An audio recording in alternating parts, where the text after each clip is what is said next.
And I'd now really like to introduce you to the next speaker, who's Stephanie Phair, Managing Director of the Outnet. Good evening.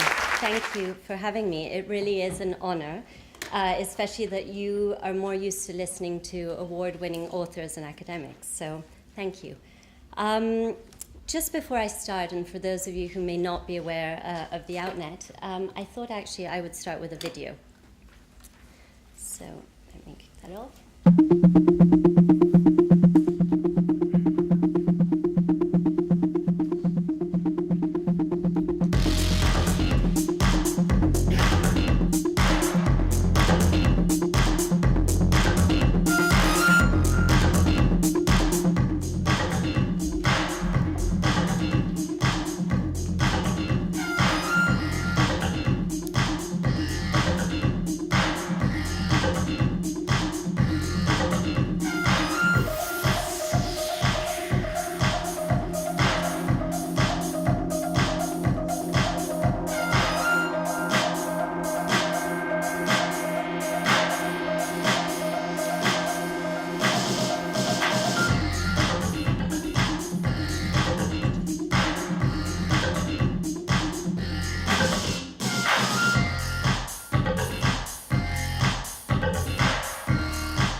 Our Castle in the Countryside was a big project. It was our live dream. Valentino, marry me. Shoes. I like to wear things that are a little bit theatrical, a little bit magical.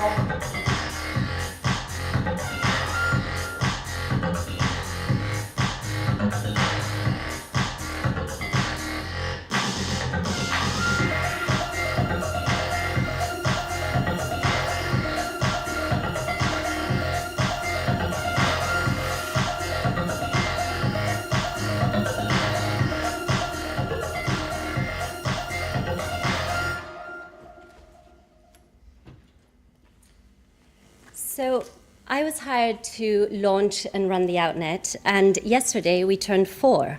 And to give you an idea of size, we now have over 100 dedicated staff. We have 3 offices in New York, London, and Shanghai.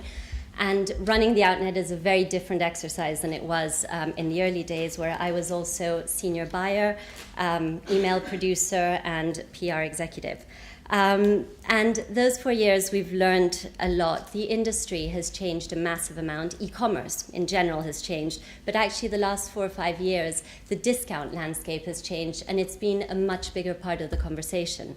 And in many ways, I believe that the Outnet has contributed to this change by paving the way to how we approach discount. So I'll try and weave those 3 areas, those elements into sort of the 3 areas that form the core part of our business. So the customer. It always starts with the customer. And in thinking about launching the Outnet, Net-a-Porter came at it, as they would, from a full price point of view. So they knew their customer. And the assumption was, well, the discount customer is going to be young, aspirational, and really she's going to buy discount because she can't afford to buy full price. And so we went on that assumption. And in fact, frankly, not a great deal had been done about thinking about the discount customer in luxury, in retail, in fashion. It just wasn't part of the conversation. 18 months after launch, through focus groups and customer research, surveys, etc., the reality was a very, very different picture. This is our customer. She's older. She has an average income of £100,000 a year. She's wealthy. She earns her own money. She's financially savvy.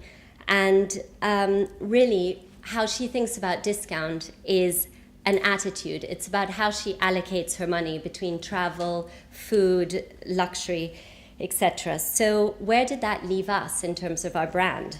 Well, not in a good place. This was our brand at launch. So as a brand, as a young brand, you have one shot at a rebrand. And in 2010, we rebranded our site to better speak to our customer. And that's the Outnet now, and it's evolved and we've tweaked it, and this is what we work with. So our customer was at the core of what we were thinking about when we rebranded the site. The other reason we had to really think about what our brand was all about was because of that second core element of our business, our brands.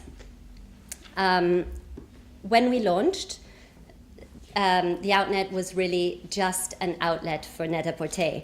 But we realized that we had to start adapting to the brands that we were starting to source directly from.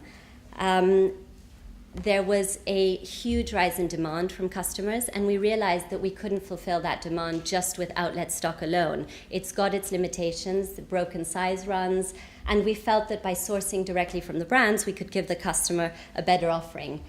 So our buyers became salespeople, and now 75% of our stock is bought directly from over 250 brands. So we have partnerships. So in the early days, what was it like? Well, it wasn't easy. Net-a-Porter, the name, certainly opened doors, and they had very strong and have very strong relationships with brands. But it did not guarantee a partnership with the Outnet, which is what we quickly found out. And so if I give you a little bit of context, 2008, 2009 was the recession hit, and fashion luxury brands were caught off guard with an amazing, immense amount of overstock that they really hadn't planned for. This also coincided with a phenomenal rise in flash sale sites. We had launched the Outnet, not intentionally, but in one of the most competitive markets at the time in sort of the e-tail world. And versus perhaps the full price business, the discount business actually has two moving parts. We're a supply-driven business and a demand-driven business, and both are moving parts. On the supply side, we had a lot of players competing for the same stock, and in certain ways you could say it was a bit of a zero-sum game, which makes it exciting. It makes it challenging. Our buyers are negotiators, they're deal makers. But what we were finding at the time, 2008, 2009, was that the flash sale model really appealed to brands. The hidden nature, the membership-only side of flash sale models appealed to them. And why? Because it actually represented something they understood. It was the online equivalent of the bricks and mortar sample sale, which they understood. If you hide the stock and pretend it doesn't exist, no one will see it. But the internet is very different. And so when we launched, and I get asked this all the time in interviews, we thought about the flash sale model. We thought about it very carefully. And ultimately, I made the decision not to go in that direction. And there are a couple of reasons, but one of the first reasons was that it really didn't sit with what I had been telling brands previously in my job at Portero, which was a luxury auction house. So just let me explain quickly. The full price business at the top, in the past, before the internet, that's really all that brands had to worry about. They could control their image, they could control their brand, and really it was a push economy. Whatever the brands told customers, that's what they saw.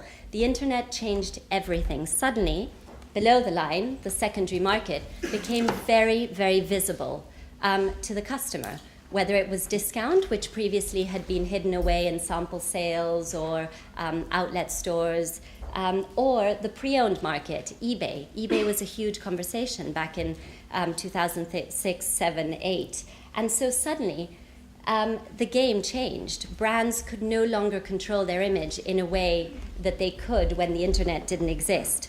So I had been telling brands for a long time, look, you've got to think about your brand image, not only at full price, but throughout the whole retail cycle. What your brand does at discount and in the pre-owned market influences what people think about your brand in the full price.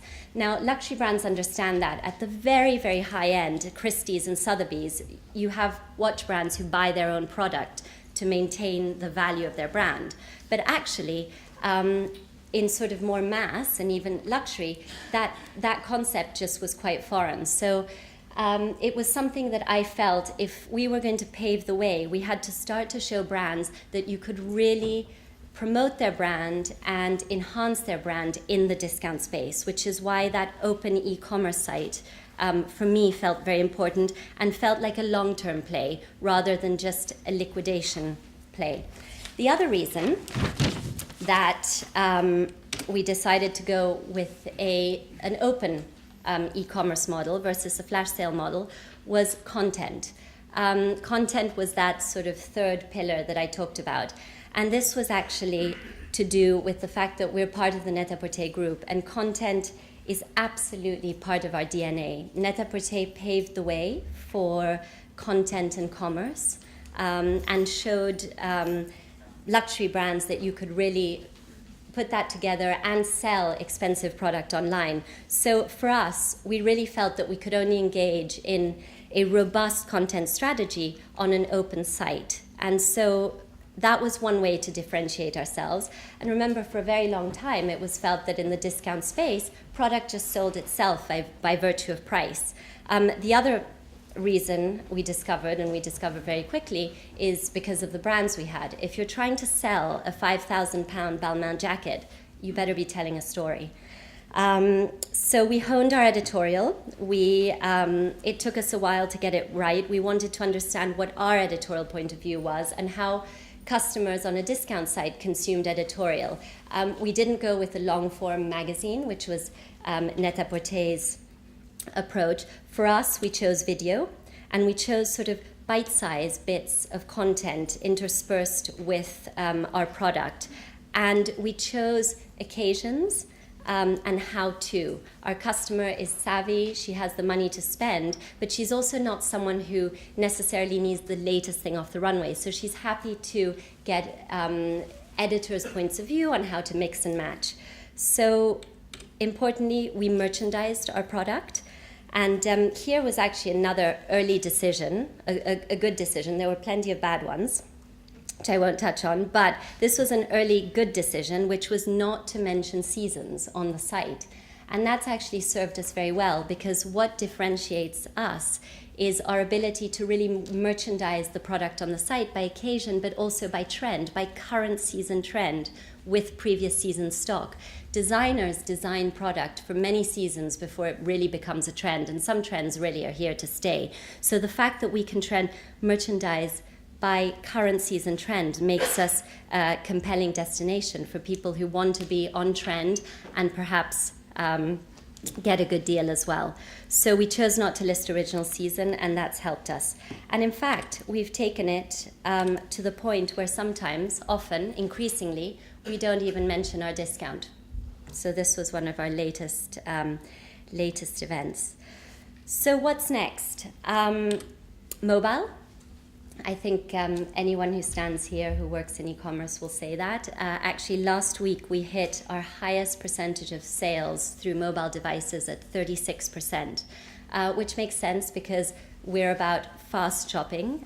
When we have Louboutin on the site, one pair of Louboutin sells every 3 seconds. So customers need to be able to get that product on the go. We have a very addicted customer. So mobile is important, and we've checked a lot of the basic boxes, but I feel that we've got a long way to go there. China. We launched the Outnet China a year ago. China is very important for us and for the Net-a-Porter group in general. We've all been hearing about how luxury has been booming in China, and that's true. And online is massive in China. However, luxury online, I have to say, is still in its early days. And for us, it's good to be there and to be on the ground and learning as we go. So for me, personally, China is a huge focus. And then finally, brands. So I talked a little bit about sort of where I saw the longevity of the Outnet as a business. And really, it's going to be long-term. Yes, about a place for brands to liquidate stock, but mostly and increasingly as brands start to work through their supply chain and perhaps we go through phases, peaks and troughs where there is less stock, it's increasingly about partnering with brands so that they understand that through us they can access a very, very valuable customer. Slide 3 about who our customer really is. And one example of a recent partnership, a very integrated partnership as I call it, was Oscar de la Renta for the Outnet. They created a collection for us based on archive fabric, and we co-marketed it And the idea was that we would allow our customers to opt in to their database. And we delivered over $450,000 of media value to them, awareness, more than 500 print stories around the world, the front page of Women's Wear Daily, full page in US Vogue. I mean, that's the kind of awareness that a brand really, really is looking for. And by partnering with us, we were able to give them that. And this is what I'm focusing on over the next year, certainly. So I'll leave you with a short video just to show you, start and finish. But hopefully, you've learned something new, and about what we're up to now. What am I supposed to do here? Click. No. Oh, here.